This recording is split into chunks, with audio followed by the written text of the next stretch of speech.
धरती का लाल। गांवों में हर कोई जानता था कि बृजमोहन सिंह एक मेहनती और ईमानदार किसान है। उनका खेत न केवल गांव के सबसे अच्छे खेतों में से था, बल्कि उनके चेहरे पर हमेशा एक अद्भुत शांति और संतोष था। बृजमोहन का जीवन सरल था, लेकिन उसमें गहरे संघर्ष और संघर्षों की गाथाएं छिपी हुई थीं। बृजमोहन का खेत हमेशा हरा भरा रहता था और उसकी फसलें हमेशा शानदार होती थीं। वे सुबह से लेकर शाम तक मेहनत करते, लेकिन उनका दिल अपने खेतों में ही बसा था। उनकी पत्नी सरिता और दो छोटे बच्चे शिव और सिया उनके जीवन का सबसे महत्वपूर्ण हिस्सा थे। पापा, आप आज खेत नहीं गए? शिव ने एक दिन पूछा जब बृजमोहन खेत में जाने के लिए तैयार हो रहे थे। नहीं बेटा, आज कुछ जरूरी काम है, बृजमोहन ने मुस्कुराते हुए कहा। बृजमोहन के लिए यह दिन एक और चुनौती लेकर आया था। वह जानता था कि अगर इस बार बारिश समय पर नहीं आई तो उनके पूरे गांव का मौसम बर्बाद हो सकता था। यह मौसम उनके खेतों के लिए बहुत महत्वपूर्ण था। गांव में किसान बृजमोहन को बड़े आदर से देखते थे। उसकी सलाह और अनुभव से वे अपनी खेती में सुधार करते थे। वह न केवल एक अच्छा किसान था, बल्कि एक सच्चा मार्गदर्शक भी था। वर्षा के मौसम में कुछ ही दिन बाकी थे और आसमान में बादल घिरे हुए थे। बृजमोहन को आशा थी कि बारिश ठीक समय पर होगी, लेकिन अगले कुछ दिन बिना बारिश के बीत गए। खेतों में फसल सूखने लगी थी और किसानों के चेहरों पर चिंता की लकीरें गहरी होती जा रही थीं। पानी नहीं मिला तो फसल का क्या होगा? सरिता ने एक दिन चिंता जाहिर की जब बृजमोहन घर लौटे। बृजमोहन ने अपनी पत्नी को शांत करते हुए कहा, कुछ नहीं होगा, हम मेहनत करेंगे और भगवान से प्रार्थना करेंगे, यह समय भी गुजर जाएगा। लेकिन बृजमोहन के दिल में चिंता का एक कोना था। उन्हें यह एहसास हो गया था कि इस बार बारिश देर से हुई तो पूरे गांव के लिए मुसीबत होगी। उनके खेत के अलावा अन्य किसानों की फसल भी बर्बाद हो सकती थी। इस स्थिति में उन्होंने गांव के अन्य किसानों से बात की और एकजुट होकर पानी की समस्या का समाधान निकालने की कोशिश की। लेकिन गांव में पानी की कमी को दूर करना इतना आसान नहीं था। फिर बृजमोहन ने अपने खेतों के लिए एक योजना बनाई। उन्होंने पुराने तरीके से जल संचयन करने का विचार किया, जो उनके दादा दादी से सुना था। खेत में तालाब और जलाशय बनाने का विचार किया, ताकि वर्षा के पानी को जमा किया जा सके और सूखा पड़ने पर उसका इस्तेमाल किया जा सके। लेकिन यह सब करना आसान नहीं था। वह जानता था कि इसके लिए बहुत मेहनत, समय और पैसे की आवश्यकता होगी। उसने अपने छोटे बेटे शिव से कहा, बेटा, तुम भी खेत में मेरी मदद करना, हमें जलाशय बनाना है। शिव, जो पहले खेल कूद में व्यस्त रहता था, अब अपने पिता के साथ काम करने लगा। बृजमोहन ने अपने पुराने अनुभवों और ज्ञान का इस्तेमाल किया और कुछ महीनों में उन्होंने तालाब बना दिया। यह काम आसान नहीं था, लेकिन बृजमोहन की मेहनत रंग लाई। जब बारिश हुई तो जलाशय में पानी भर गया और बृजमोहन की फसल को पर्याप्त पानी मिला। एक दिन जब बृजमोहन अपने खेतों में काम कर रहे थे, एक समाचार ने उनके दिल को छू लिया। गांव के कुछ किसानों ने एक नई तकनीक अपनाई थी, जिससे फसल में उर्वरक और पानी की खपत कम हो सकती थी।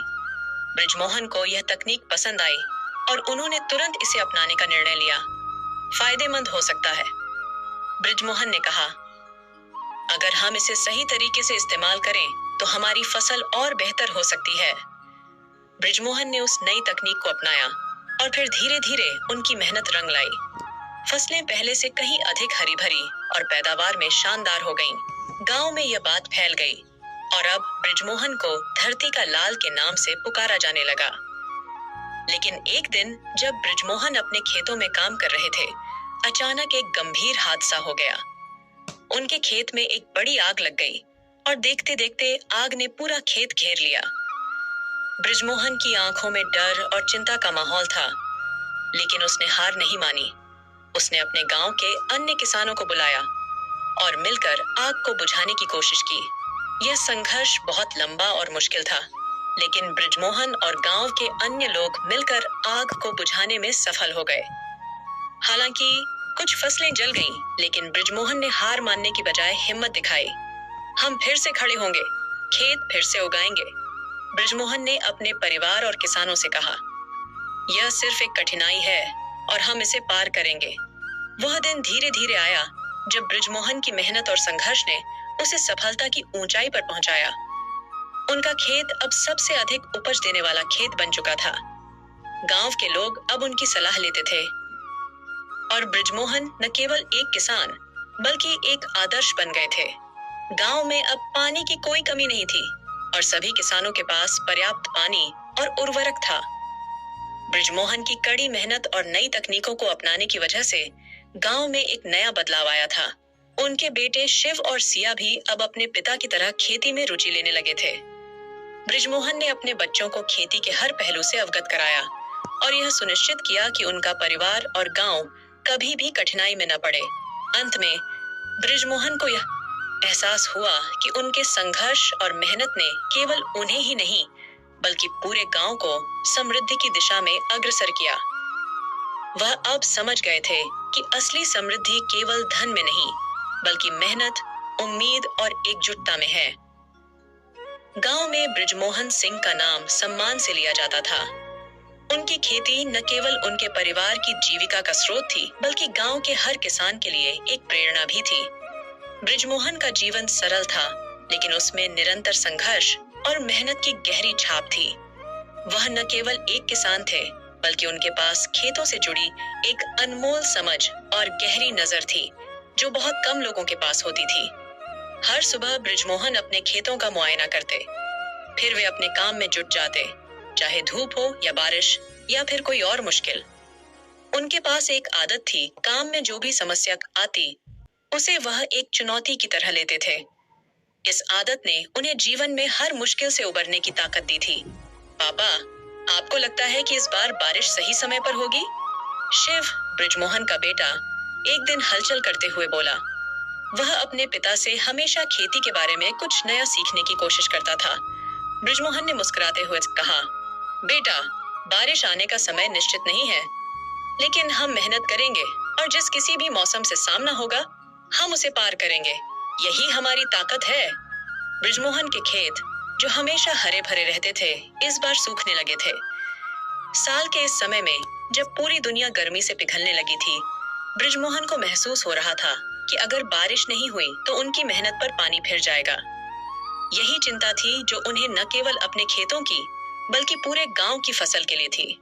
गांव में किसान बृजमोहन को एक आदर्श मानते थे। उनके पास गहरे ज्ञान के साथ अनुभव था। वह सभी से अपनी सलाह साझा करते थे, जिससे गांव के और किसान अपनी खेती में सुधार कर सकते थे। वे खेतों की देखभाल के अलावा गांव के युवा किसानों को भी अपने तरीके सिखाते थे। लेकिन इस बार गांव में असली चुनौती आ खड़ी हुई थी, जलवायु परिवर्तन और असमय बारिश की समस्या। गांव में सन्नाटा पसरा हुआ था। आसमान में बादल तो थे, लेकिन उनमें कोई ठोस संभावना नहीं थी। दिन ब दिन सूखा बढ़ता जा रहा था, फसलें मुरझा रही थीं और किसान चिंतित हो गए थे। बृजमोहन को इस संकट का सामना करना था, लेकिन वह हार मानने वालों में से नहीं थे। उन्होंने हर एक किसान को एकजुट किया और योजना बनाई। हम सभी को मिलकर एक काम करना होगा। हम सब मिलकर अपने अपने खेतों में जल संचयन की व्यवस्था करें। इस समय बारिश की कोई गारंटी नहीं है, लेकिन पानी का सही उपयोग हमें हमारी फसल बचाने में मदद करेगा। बृजमोहन ने सभी किसानों को संबोधित करते हुए कहा। इसके बाद बृजमोहन ने अपने खेतों में एक जलाशय बनाने का विचार किया। केवल उनकी जरूरत के लिए नहीं, बल्कि पूरे गांव के किसानों के लिए था। लेकिन यह काम सरल नहीं था। जलाशय की खुदाई, उसके लिए पानी की व्यवस्था और उसमें संग्रहित पानी का सही तरीके से उपयोग करना एक बड़ी चुनौती थी। शिव, बृजमोहन का बेटा, अपने पिता के साथ खेतों में मदद करने लगा। वह जानता था कि यही समय है जब उसे अपने पिता से सच्ची खेती की शिक्षा मिल सकती थी। साथ ही शिव के छोटे बहन सिया ने भी घर के कामों में अपनी माँ की मदद करनी शुरू कर दी थी। पापा, आप हमेशा कहते हो कि मेहनत ही हमारी असली ताकत है। क्या हम इस बार भी इस मुश्किल को पार कर पाएंगे? शिव ने एक दिन पूछा जब बृजमोहन तालाब की खुदाई में व्यस्त थे। बिल्कुल बेटा, अगर मेहनत सही दिशा में हो तो मुश्किलें भी आसान हो जाती हैं। और यही समय है जब हमें एकजुट होकर काम करना होगा, बृजमोहन ने कहा। जलाशय बनाने के बाद गांव के किसान एकजुट हो गए और बारिश के पानी को सही तरीके से इस्तेमाल करने के लिए आपस में विचार विमर्श करने लगे। कुछ ही महीनों में बृजमोहन का प्रयास रंग लाया। जलाशय में पानी जमा हो गया और खेती के लिए पर्याप्त जल संचयन हुआ। फसलें कुछ हद तक ठीक हो गईं। लेकिन एक दिन बृजमोहन ने एक नई समस्या का सामना किया, जो उनके लिए और भी बड़ी चुनौती बन गई। वर्षा का मौसम धीरे धीरे खत्म हो रहा था, लेकिन अब बृजमोहन को एक और संकट का सामना करना पड़ा। उनके खेत में अचानक आग लग गई। यह आग खेत के एक हिस्से से शुरू हुई और देखते ही देखते पूरी फसल जलने लगी। बृजमोहन ने देखा कि उसका जीवन, उसकी मेहनत, उसकी आशाएं और सपने अब जलकर राख हो रहे थे। पापा, ये क्या हुआ? शिव ने घबराकर पूछा। हमें धैर्य रखना होगा। यह समय कठिन है, लेकिन हमें एकजुट होकर इस संकट से उबरना होगा, बृजमोहन ने अपने बेटे को समझाया। बृजमोहन और उसके गांव वासियों ने मिलकर आग पर काबू पाने की कोशिश की। यह काम आसान नहीं था, लेकिन उन्होंने हार नहीं मानी। सबने मिलकर खेतों में पानी डाला और कुछ ही घंटों में आग बुझ गई। बृजमोहन की आंखों में चिंता और गहरी निराशा थी, लेकिन उन्होंने फिर भी उम्मीद नहीं छोड़ी। हम फिर से खड़े होंगे। यह केवल एक कठिनाई है और हम इसे पार करेंगे, बृजमोहन ने आत्मविश्वास से कहा। कुछ ही दिन बाद गांव के किसानों ने बृजमोहन की बात मानी और मेहनत से फिर से खेतों में काम करना शुरू किया। जलाशय से पानी का सही उपयोग करते हुए किसानों ने अगली फसल की तैयारी की और जब सही समय पर बारिश हुई तो फसलें पहले से बेहतर हो गईं। वर्षों की मेहनत और संघर्ष के बाद बृजमोहन की खेती अब पूरी तरह से समृद्ध हो गई थी। गांव में अब पानी की कोई कमी नहीं थी और किसान खेती के नए तरीकों को अपनाने में सफल हुए थे। बृजमोहन का खेत अब पूरे इलाके में सबसे सुंदर और उपजाऊ खेत बन गया था। गांव के लोग अब बृजमोहन से सलाह लेने के लिए आते थे। वह न केवल एक अच्छा किसान था, बल्कि एक सच्चा मार्गदर्शक भी बन चुका था। पापा, अब हम हमेशा आपकी तरह खेती करेंगे, शिव ने एक दिन अपने पिता से कहा, जब उन्होंने अपने खेत में काम करना शुरू किया। बृजमोहन मुस्कुराए और बोले, मैंने हमेशा यही चाहा है कि तुम मेरे रास्ते पर चलो, लेकिन याद रखना, यह मेहनत है जो हमें सफलता की ओर ले जाती है। यही तुम्हारा सबसे बड़ा शिक्षक होगा। गांव में बृजमोहन अब न केवल एक किसान, बल्कि एक आदर्श बन चुका था। उनके संघर्ष, मेहनत और परिवार के साथ उनके रिश्ते ने उन्हें एक ऐसा स्थान दिलाया जिसे सिर्फ मेहनत करने वाले ही पा सकते हैं। यह कहानी अब और विस्तार से बृजमोहन के संघर्ष, उनकी मेहनत और गांव के किसानों के साथ उनके रिश्तों पर आधारित है। इसमें जलवायु परिवर्तन, प्राकृतिक आपदाओं और परिवार के सहयोग को भी शामिल किया गया है, जो किसी भी किसान की वास्तविकता को दर्शाता है।